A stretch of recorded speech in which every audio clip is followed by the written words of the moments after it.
갈라디아서 5장 22절 23절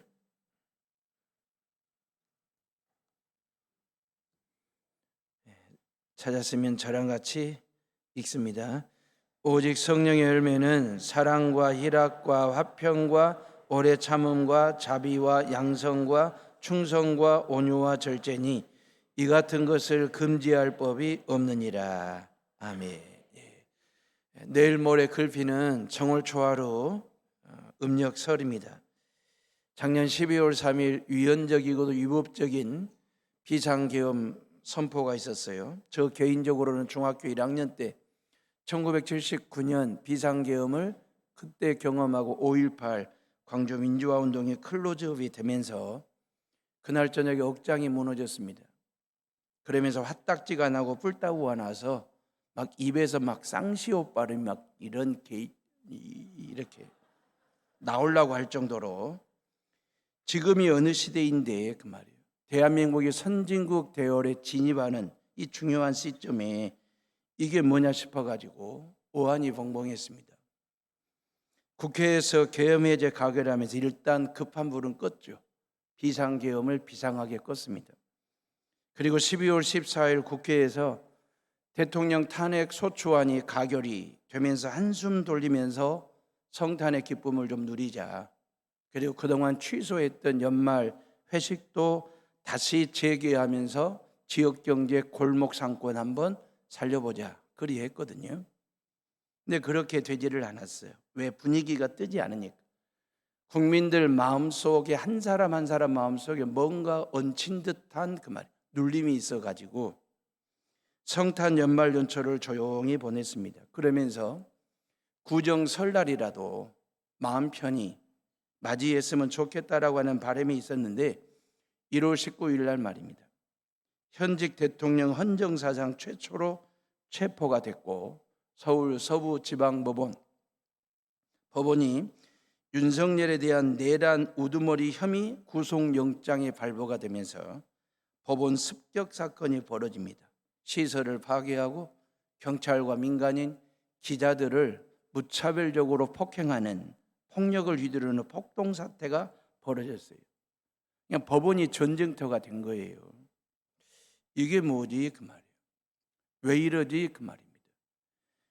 우리나라 국민이 이리도 망가진 적은 없었는데 대한민국이 이런 나라는 아니거든요. 대한민국만이 가지고 있는 그 K 국격이 있었잖아요. 국민들만이 가지고 있는 K 품격 말입니다. 이건 세계인들이 인정해주는 저력 있는 나라, 대한민국 말입니다. 일제와 강점기를 거치면서 한국전쟁을 거치면서 세계에서 가장 지지리도 가난한 나라. 근데다가 허리알라 두 동강이 나가지고 저 한반도 대한민국 한국은 더 이상 일어설 수 없는 나라가 될 거다. 정상적인 국가 되기는 틀렸다고 세상에 그렇게 낙인을 찍었거든요. 손가락질을 했거든요. 그런데 보란 듯이 그 말이에요. 88 서울 올림픽을 치렀지 않습니까? 2002년 월드컵을 치르면서 세계인들의 축제를 성공적으로 치러내면서 대한민국 국민의 저력 있는 그 국민성 앞에 세계인들이 깜짝 놀랐습니다. 그리고 세계 중심 국가로서의 자리매김을 해나가고 있는 상황, 그런 선진국으로 격상되는 시점에 그 말이에요. 3, 4년 전만 하더라도 세계 경제대국 10위였어요, 대한민국이. 현재는 영국이 6위입니다. 프랑스가 7위거든요. 이탈리아가 8위입니다. 9위는 브라질입니다. 10위가 어딘 줄 아세요? 캐나다예요. 대한민국은 12위로 밀려났습니다. 앞으로 더 밀려날 거라고 보는 거거든요. 삼천리 금수강산. 우리나라 대한민국을 거대 악과 거짓으로부터 그리고 무속과 주술로부터 지켜내지 않으면 이번 설 명절에 찾아오는 손주들에게 이 대한민국 어떤 나라를 물려줄 것인지 이거 우리에게 주어진 숙제거든요. 사랑하는 해오름의 식구들이요, 대한민국이 왜 이렇게 거칠어졌을까?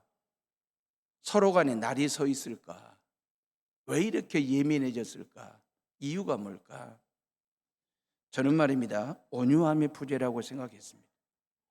온유함의 부재, 다음 주에 다루게 될 절제, 이 절제의 부재, 부실함이 그 말이에요. 우리 2주 전에 양선을 얘기했잖아요. 양선이라고 하는 선함과 착함이거든요. 우리 국민들이 정말 선하고 착한 국민들이고 온유할 줄 알고 절제할 줄 아는 국민들인데, 큰 틀에서 보면 성령의 9가지 열매를 주렁주렁 맺고 살 만한 그런 국민성과 저력을 가지고 있는 대한민국이고 국민인데 왜 이리 됐을까 그 말이에요. 다시 말하면 대통령으로부터 시작해서 국민들에게 성령의 9가지 열매가 없는 거예요.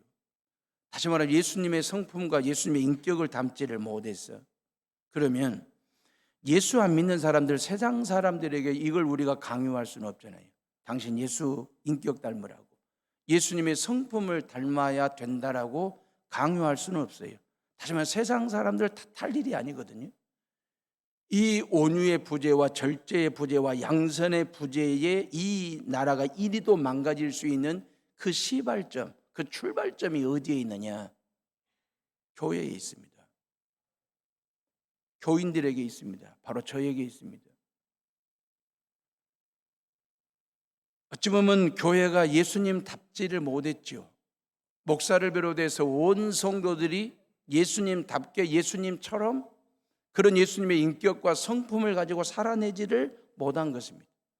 교회 안에 온유함이 부재해요. 교회 안에 절제와 양선의 부실함이 있어요. 그러다 보니 이 교회가 지역에서 그 말이에요, 동네에서 그 말이에요, 인정받고 칭찬받고, 그리고 교회만이 가지고 있는 어떤 종교적인 파워, 힘을 가지고 지역사회를 이끌어가야 되는데 그리하기에는 그 말이에요, 교회가 내부적으로 너무 구조적으로 너무 시스템상 부실함과 그 부재함이 그 말입니다. 실은 우리라도 온유하게 살면, 예수 믿는 크리스천들이라도 양성과 절제를 통해서 품격 있는 삶을 살아내면 지금의 대한민국을 건강한 대한민국으로 만들어낼 수 있는 선봉에서는 역할을 할 수 있거든요. 이 거침이 부드러움으로 바뀌고 날쌘과 예민함이 따뜻함과 포근함으로 바뀌어야 지금보다 더 나은 대한민국 만들어 자녀들에게, 손주들에게 물려줄 수 있지 않겠어요? 호쾌하게 웃음 짓는 나라를 만들어야 되지 않겠냐 그 말.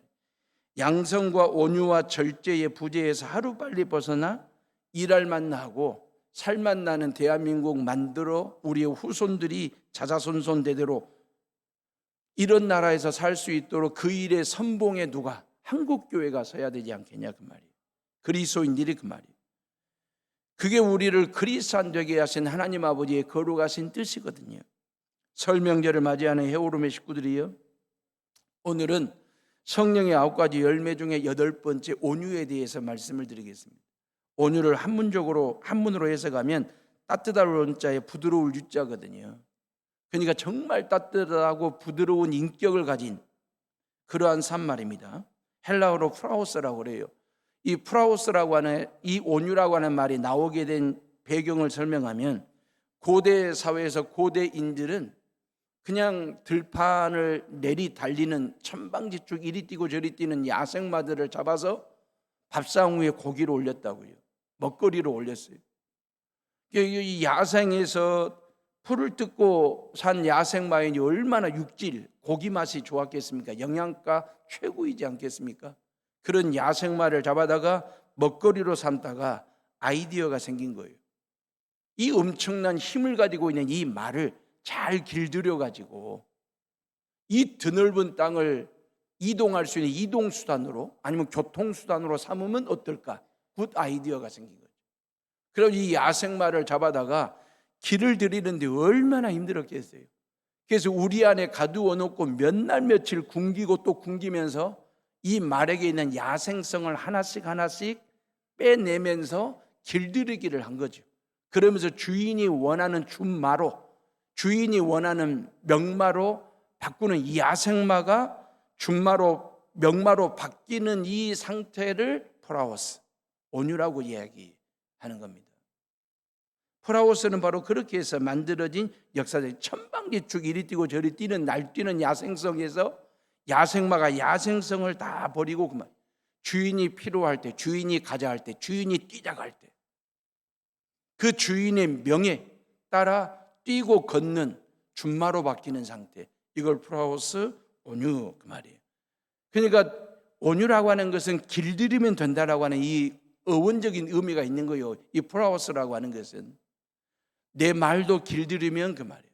거친 말이 부드러운 말이 됩니다. 내 마음을 길들이면 그 말이에요. 따뜻한 마음이 될 수 있어요. 내 행동을 잘 길들여 놓으면 얼마든지 프라우스 할 수 있다라고 하는 얘기거든요.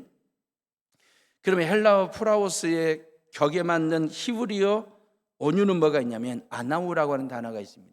이 아나우라고 하는 단어는 이런 거예요. 자유인으로 살다가 마음껏 살다가 어떤 연유였는지는 몰라도 종이 된 거예요. 머슴으로 팔려온 상황. 전쟁의 포로가 됐든지 아니면 엄청난 빚을 져가지고 그 빚을 몸으로 때우겠다고 머슴살이 노예로 종으로 팔려온 상황 말입니다. 그러니 얼마나 그 생활이 힘들고 어렵겠습니까? 성이 나고 후회가 나고 견딜 수 없는 자유롭게 살다가 매여 사는 인생 말입니다. 그러면 신세 타령도 하고 막 비관도 하고 그러던 사람이 어느 날 순차적으로 자기 상황을 인지하게 되는 거죠. 그럼 받아들이게 되면서 주인이 원하는 사람으로 바뀌는 상태를 아나우, 온유 그렇게 이야기를 합니다. 새들의 둥지를 봐보세요. 밑에서 올려다볼 때 저 나무 가지를 가지고 얼기설기 엮어놓은 저 둥지 뾰족하기도 하고 날카롭기도 하고 거칠기도 하고 투박하기도 하고 그런 둥지 안에 알을 낳는다?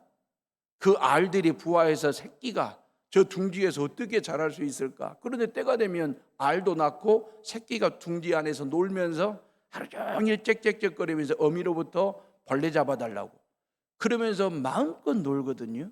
이유가 뭘까? 밑에서 올려다볼 때 둥지의 밖의 모습은 거칠기짝이고 뾰족한데 날썩고 날카로운데 근데 그 둥지 안을 들여다보면 가장 부드러운 나뭇잎으로 말입니다. 그리고 어미새와 아비새가 자기들의 부드러운 털들을 다 뽑아가지고 이 새끼들이 가장 안전하게 따뜻하게 포근하게 부드럽게 생활할 수 있는 보금자리 둥지를 만들어 놓은 거거든요. 그러니까 겉에서 볼 때는 거친데 안을 들여다보면 부드러운 상태. 이걸 우리는 온순 그렇게 얘기하거든요. 그러니까 온유와 온순이라고 하는 것은 같은 듯 하면서도 뉘앙스가 말입니다. 다른 단어가 되는 것이거든요. 그러면 저와 여러분들에게 있어서 그 말입니다. 어찌 보면 생김새를 봐서는 산적같이 생겼어요. 산적같이 생긴 생김새를 가진 사람을 만나서 이야기를 해보고 같이 일들을 해보고 관계를 맺어보면 그 속 사람은 그렇게 따뜻할 수가 없어요. 부드러울 수가 없어요. 이런 상황들. 외모가 산적처럼 생긴 것은 이건 선천적으로 타고난 거니까 부모로부터 DNA로 물려받은 것이니까 어쩔 수 없는 거잖아요. 근데 속 사람은 길들이기 나름이잖아요. 온유한 사람으로, 따뜻한 사람으로. 이걸 프라우스라고 얘기하거든요. 그러니까 온순과 온유의 차이는 뭐냐면 이런 거예요. 온유는 겉과 속이 같은 사람이에요. 겉도 따뜻하고 속도 따뜻해. 근데 온순한 사람은 겉은 따뜻한데 속은 차가울 수 있어요. 속은 참 따뜻한데 겉이 조금은 냉철하고 거칠 수 있는 상황 말입니다. 그러니까 온유는 상황에 따라서 사람에 따라서 바뀌지 않는 거예요. 온유함은 겉과 속이 달라지지 않아. 상황에 따라 사람에 따라서. 근데 온수는 상황에 따라서 사람에 따라서 좀씩 틀이 달라지는 걸 온순이라고 얘기해요. 레벨 차가 있잖아요. 온도차가 좀 다르다라고 하는 걸 여러분들이 기억하시고 예수님의 첫 번째 설교는 팔복이었습니다.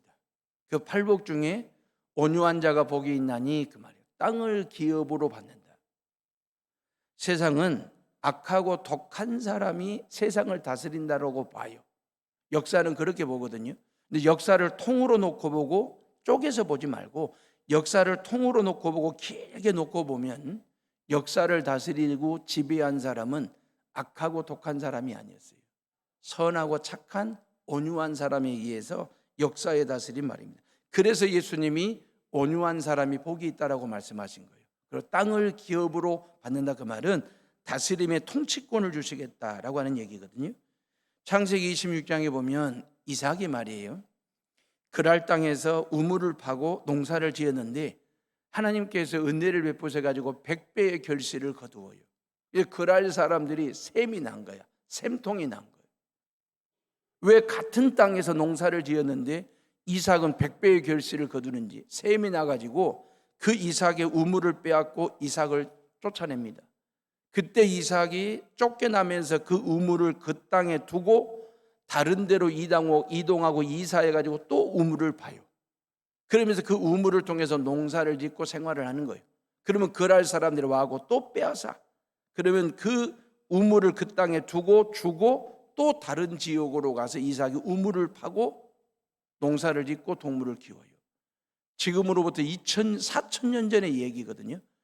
이삭은 4,000년 전에 다시 말하면 그때 당시에 우물이라고 하는 것은 재산 목록 1호 아니면 2호 정도 됩니다.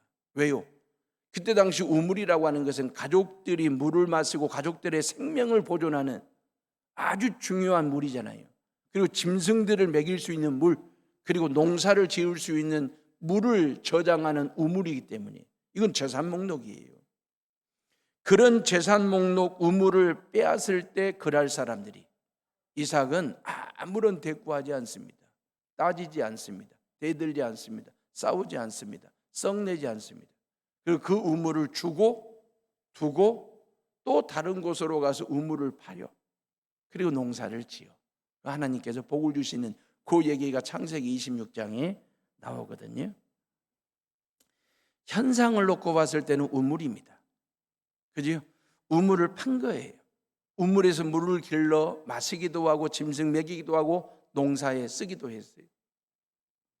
근데 우리는 현상을 보고 신앙생활 살아가는 존재가 아니라 현상 너머에 있는 신앙의 세계가 있잖아요.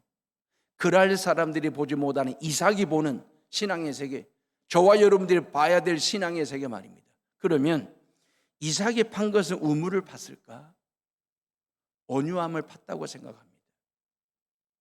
이삭이 그 우물을 통해서 물만 길러 올렸을까? 아니요. 온유함을 길러 올리는, 그 온유함을 먹고 사는 존재 말입니다. 이삭이 그 우물을 빼앗을 때 뺏기는 상태에서 그 우물을 두고 주고 떠날 때 우물만 두고 주고 떠났을까? 아니요. 온유함을 두고 온유함을 주고 떠나는 그 이삭의 모습 말입니다. 결국 그랄 땅의 아비멜렉 왕이 이삭을 찾아옵니다. 그 백기를 들어요.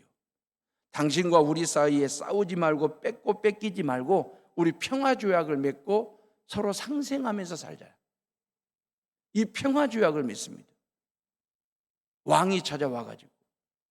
뭔 얘기입니까? 이것은 그랄 사람들도 알게 된 거예요.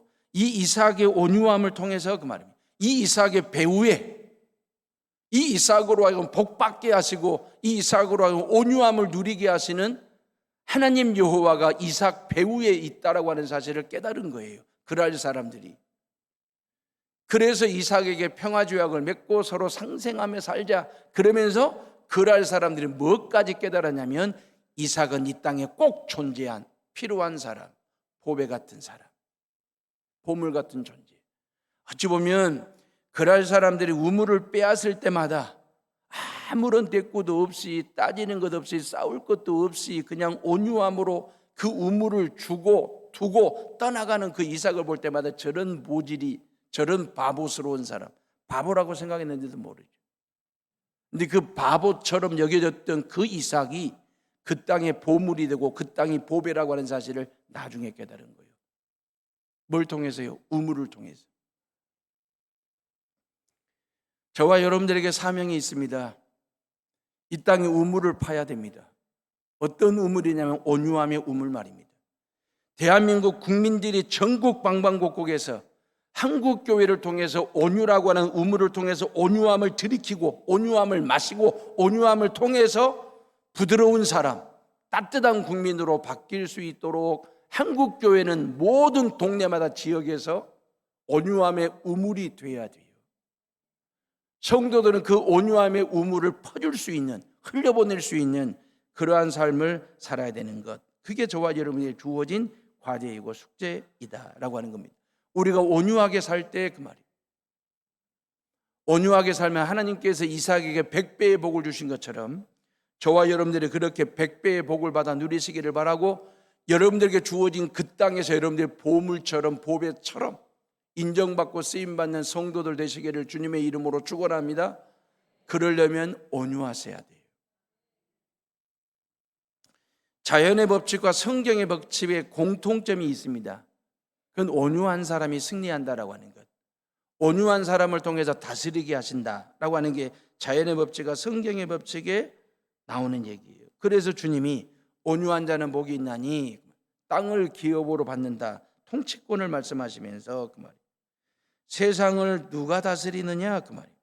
온유한 자가 다스린다 그 말이에요. 세상에서 진정한 승자는 누구냐?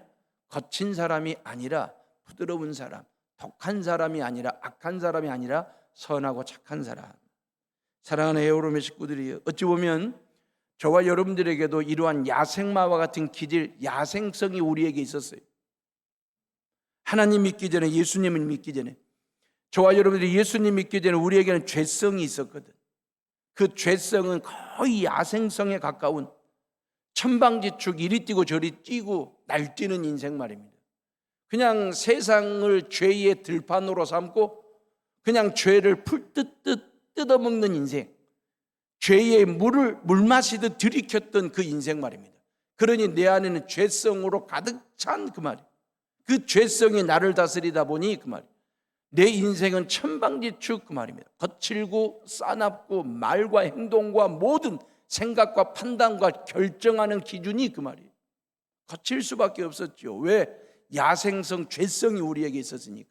그러니까 사탄 마귀가 끌면 끄는 대로 끌려다니고, 사탄 마귀가 먹여주면 먹여주는 대로 먹고, 사탄 마귀가 보여주면 보여주는 대로 보고, 사탄 마귀가 하라고 하면 하라는 대로 다 하고, 그게 죄성이에요. 그게 죄인된 저와 여러분들의 본래의 모습이었습니다. 예수 믿으라고 누군가가 와서 복음 전하고 같이 교회 다니고 예수님 믿고 구원받자라고 했을 때 얼마나 우리는 거칠게 반대를 했는지 그 말이에요. 꾸정물을 찌끌면서 막 문전박대했던 지난날의 저와 여러분들의 죄성의 그 기질 말입니다. 이런 나를 그 말이에요. 길들이시려고. 온유하신 예수 그리스도께서 가장 온유한 모습으로 오셨어요. 그게 아기 예수예요. 유대 땅 베들레헴 마구간에 누이신 아기 예수. 그 아기 예수에게 뭔 힘이 있겠어요? 뭔 꼬라지가 있겠어요? 뭔 썩냄이 있겠어요?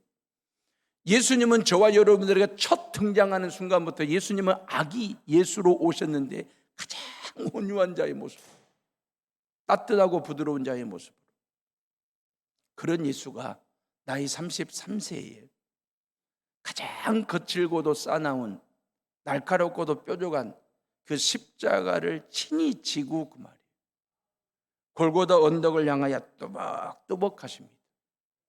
양쪽 도열에 있는 모든 예루살렘 시민들이 욕짓거리하고 돌팔매질을 하고 발길질을 하고 침을 뱉고 뺨을 때리고 비난하고 비판해도 예수님은 온유함으로 묵묵히 그 말이에요. 그 십자가를 지고 골고다 언덕을 향하여 올라갑니다.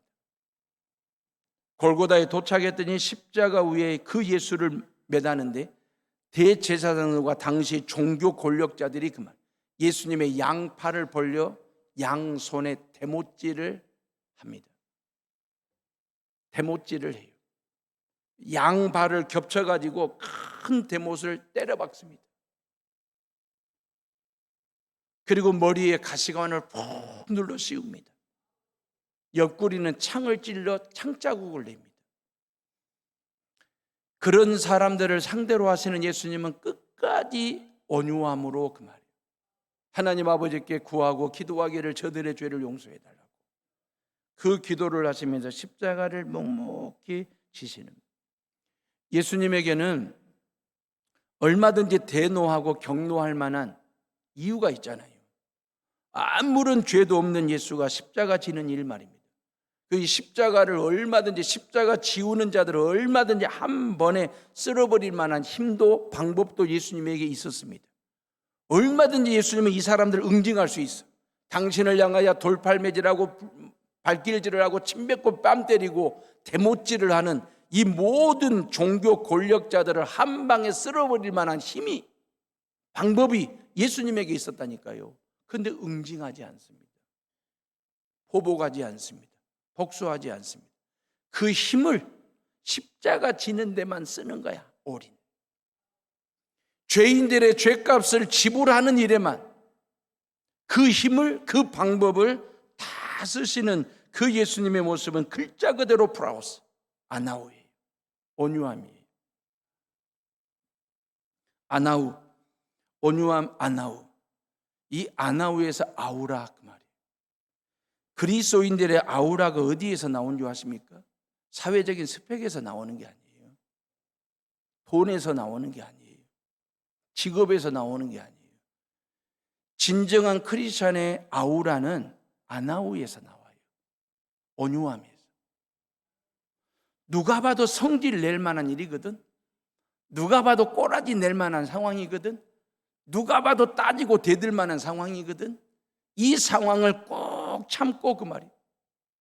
십자가 지는 심정으로 꾹 참고 아나우하고 프라우스 할 때 그 사람을 따뜻함과 부드러움과 포근함으로 대할 때에 그 말이에요. 거기에서 아우라가 잡히는 거예요. 그리스도인의 아우라는. 경노는 아우라가 아닙니다. 격려가 아우라지. 대한민국은 한 사람의 경노로부터 시작됐어요. 격려해야 될 사람이, 국민을 격려해야 될 사람이 국민을 상대로 해서 격노하다 보니 대한민국의 아우라가 무너진 거예요. 설 명절에 그 말이에요. 자녀들을 어떻게 대하실 건데요? 손주들을 어떻게 맞이하실 건데요? 아니, 손주들과 자녀들은 부모님들을 어떻게 만날 건데요? 아우라 있게 만나야지. 그 아우라는 격노가 아니라 격려하는 거예요. 얘들, 손주들 보면 격노할 건이 보이지요. 그럼에도 불구하고 아들, 딸, 며느리, 사위들 격려해 주시고, 손주들 격려해 주시고, 그런 손주들이 할아버지, 할머니를 격려해 드리는 그런 아우라 있는, 온유함이 있는 설 명절을 보내시기를 주님의 이름으로 축원합니다. 예수님은 온유함의 모범이 되신 분이에요. 아기 예수로 오셔서 십자가 지는 일들까지, 겟세마네 동산에서 밤새껏 당신을 기름짜듯 쥐어 짜내시면서 하나님 왜 이러십니까? 왜 내가 십자가에 죽어야만 됩니까? 성을 내거나 화를 내거나 쪽팔린다고 하거나 그러지 않았어요. 기도의 깊은 경지 속으로 자기를 끌고 들어가서 아버지여 내 뜻대로 마옵시고 아버지의 뜻대로 하옵소서. 내 뜻은 경로가 될 수도 있죠. 왜 내가 십자가 져야 되냐고. 근데 그걸 접고 그 말입니다. 아버지의 뜻, 그 아버지의 뜻은 네가 온유함으로, 그 말입니다. 십자가 지는 일이었거든요. 이 십자가를 지신 예수님이 뭐라고 얘기했냐면 마태복음 11장 29절에 나는 마음이 온유하고 겸손하니 나의 멍에를 메고 내게 배우라. 그러면 너희 마음이 쉼을 얻으리니 그랬어요. 예수님께서 말씀하시기를 당신의 온유함과 겸손함을 배우래요. 근데 온유함과 겸손함의 어원적인 의미는 쌍둥이에요. 똑같은 말이에요. 온유함과 겸손함. 근데 예수님은 이 온유함과 겸손함을 배우라 그랬거든요. 다시 말하면 이건 선천적으로 주어지는 게 아니래요. 배울 때만이 온유해지고 겸손해진다. 이게 예수님의 가르침이거든요. 배우라는 거예요. 성장과 성숙 비슷한 말 같은데 뜻은 좀 달라요. 사람에게 성장과 성숙을 빗대어서 설명을 하면 사람이 성장한다라고 하는 말은 키도 커지고 덩치도 커지고 목소리도 좀 바뀌고 그러면서 지식의 양이 많아지고 그러면서 우리는 이걸 성장한다, 잘한다 그렇게 얘기하잖아요. 육체의 변화, 육적인 변화, 잘한다. 근데 성숙은 질적인 변화를 말하는 거거든요. 마음 씀씀이가 너그러워지고 넓어지는 경우들. 그 지정이 인격이 고상해지는 거예요. 사고의 깊이가 깊어지면서 공부를 하면 할수록 그 다양한 지식과 정보를 통해서 아주 지혜로운 판단을 한다든지 지혜로운 결정을 한다든지 성숙해지는 거예요. 이걸 우리는 성숙이라고 얘기해요. 그래서 인간의 성숙은 잘한다 그렇게 말하지 않아요. 무르익는다 그렇게 말해요. 성장은 잘한다 그러고 성숙은 무르익어져가는 존재 말입니다. 인간은 성장도 해야 되고 성숙도 해야 돼요. 성장만 하면, 성숙이 없으면 이건 어찌 보면 안고가 없는 찐빵처럼 말입니다. 속이 텅 빈 강정처럼 말입니다. 그런 존재가 되는 거예요. 그러니까 성장과 성숙이 밸런스를 이루는, 그래야 할 때 사람 구실을 합니다. 사람 구실은 성장한 사람이 하는 게 아니고 성숙한 사람이 사람 구실을 하는 거예요. 신앙생활도 신앙 성장과 신앙 성숙으로 설명할 수 있어요. 신앙 성장이라고 하는 것은 신앙의 어떤 외적인 변화를 말하는 거예요. 예수님 믿고 세례를 받았다든지 세례받고 난 다음에 서류집사가 되고 신앙생활 열심히 하다 보니까 안수집사도 되고 권사도 됐어요. 나중에는 장로도 됐어요. 이건 신앙의 어떤 외적인 변화, 이건 성장이거든요. 근데 신앙의 성숙은 신앙의 내적인 변화를 말하는 거예요. 신앙이 완숙해지기 시작해요. 그리고 깊어지기도 하고 듬직해, 든든해, 견고해, 단단해. 믿음이 가. 십자가와 성령으로 길들여지는 모습을 보면 성숙해지는 거예요. 예수 그리스도를 똑 닮아가는 신앙생활. 그 사람에게서 예수의 향기가 물씬 풍겨. 그 사람 때문에 모든 사람들이, 그 사람 때문에 구역 식구들이 기뻐하고 행복해. 그 사람 때문에 남성교회가 잘 돼. 그 사람 때문에 여전도회가 모이면 재밌어. 그 사람 때문에 교회가 부흥해. 이걸 우리는 신앙의 성장이 아니라 신앙의 성숙이라고 얘기합니다. 자, 예수님께서 수고하고 무거운 짐진 자들아 다 내게로 오라 내가 너희를 쉬게 하리라 그랬어요. 예수님의 인간 이해는 뭐냐? 예수님이 하신 인간 이해는 수고하고 무거운 짐진 자라는 거예요. 맞아요. 우리처럼 수고하고 무거운 짐을 진 자가 누가 있습니까? 이런 인간에 대한 인정 너무 감사해요. 그래서 그 예수님이 수고하고 무거운 짐진 저와 여러분들에게 오래 초청하신 거예요. 그리고 쉬래. 내게로 오라 내가 너희를 쉬게 하리라. 쉼을 주시겠다는 거예요. 이건 인간의 성장을 두고 하는 것입니다. 사람은 쉼을 통해서 성장합니다. 이 몸도, 키도 쉼을 통해서 성장하는 거예요. 신앙도 쉼을 통해서 성장하는 것입니다. 오라는 겁니다. 쉬라는 것입니다. 왜 그 말이? 왜 우리를 당신 앞으로 오라고 했느냐? 왜 우리를 당신 앞에서 쉬라고 말씀하셨냐면 배우라고 그 말이에요. 쉼은 성장이고 배움은 성숙이거든요. 그러니까 우리가 신앙생활할 때 28절 말씀은 달달달 외워. 수고하고 무거운 짐진 자들아 다 내게로 오라 내가 너희를 쉬게 하리라. 너무너무 좋은 말씀이라서 달달달 외우고 이 말씀을 의지해서 신앙생활을 해요. 그러면 초청과 쉼은 우리의 신앙을 성장만 해주는 거예요. 그 다음 구절이 중요한 거예요. 29절 말씀이에요. 29절에 나는 마음이 온유하고 겸손하니 나의 멍에를 메고 내게 배우라 그랬어요. 배우는 데까지 가야 신앙의 성숙이 이루어지는 거예요. 쉼을 통해서 성장이 이루어졌습니다. 배울 때에 성숙이 이루어진다. 그러면 뭘 배우냐 그 말이에요. 예수님의 마음을 배우라는 거예요. 그 예수님의 마음이 뭔데요? 온유함과 겸손함이래요. 쉬면서 배우래요. 뭘 배우느냐? 예수님의 마음을 배우래요. 예수님의 마음이 뭔데요? 온유함과 겸손함이래요.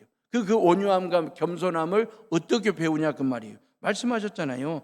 나의 멍에를 메고 내게 배우라 그랬어요. 나의 멍에를 배우고. 예수님이 지신 멍에가 뭡니까? 죄의 멍에를 십자가로 졌잖아요. 십자가를 통해서 저와 여러분들의 모든 죄 문제를 해결하셨지 않습니까? 그러면서 우리에게 십자가를 지라고 말씀하셨잖아요.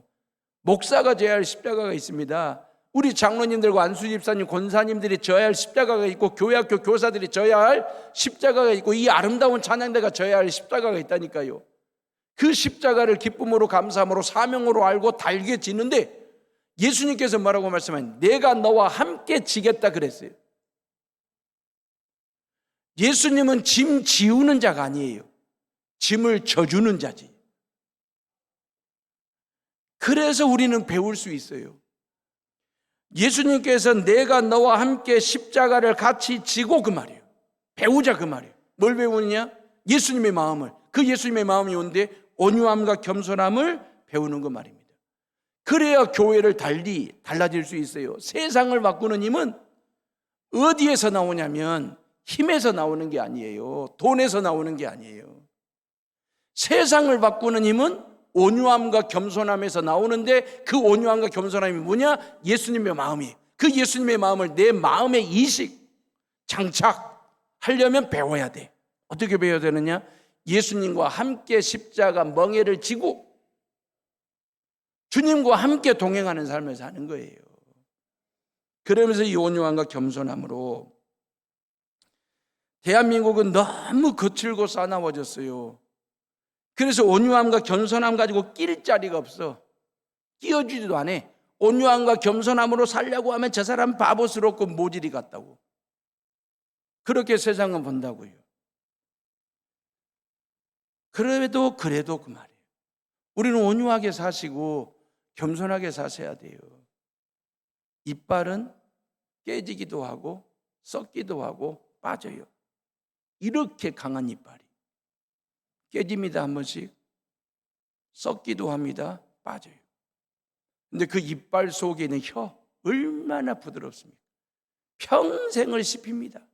이빨한테 깨물립니다. 찢어집니다. 피도 납니다. 얼마나 아픈지 모릅니다. 부드러운 혀가 평생을 그 이빨 속에서 씹히고 터지고 피나고. 근데 혀는 썩지 않습니다. 혀는 빠지지 않습니다. 전국 각지에 치과 병원이 수두룩합니다. 왜? 이빨은 깨지기도 하고 썩기도 하고 빠지기도 하니까. 죽을 때 봐보세요. 혀는 그대로 있는데 이빨은 썩기도 하고 빠진 이빨들 홀쭉하니 그 말이에요. 온유하고 겸손하게 살면 세상은 모질이라고 할 수 있어요. 근데 하나님은 모자람이 없게 하셔요.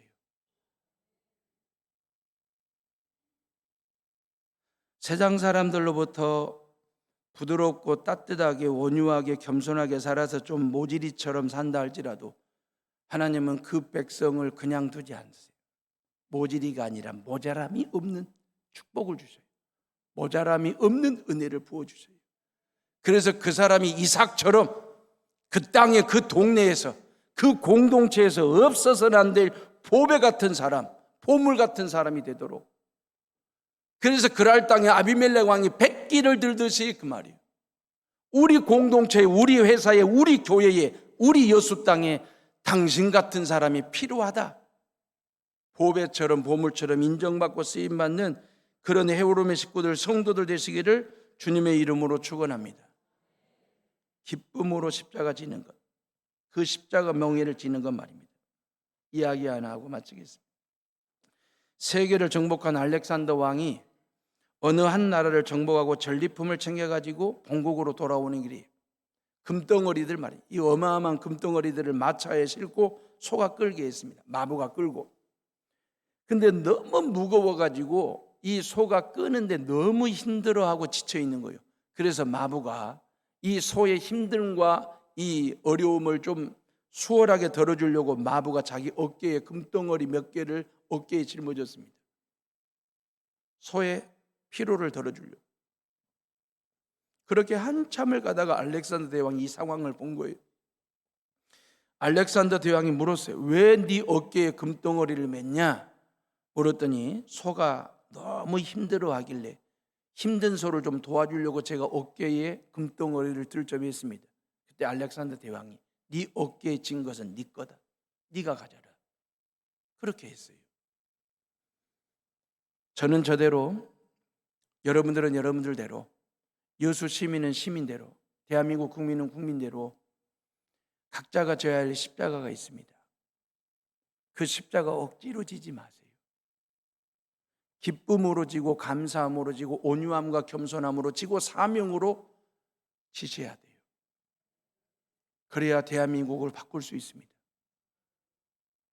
그리고 여러분들이 그 땅에서 보배로운 이삭 같은 존재로, 보물 같은 존재로 살아가는, 그래서 우리 모두가 다 각자에게 주어진 삶의 현장에서 우물 파기 하는 사람들, 온유라고 하는 우물 파서 모든 사람들이 그 우물을 통해서 온유함을 들이키고, 온유함을 통해서 지금보다 더 나은 따뜻하고 포근하고 부드러운 대한민국 만드는 일에 저와 여러분들이 쓰임받을 수 있기를 주님의 이름으로 축원합니다.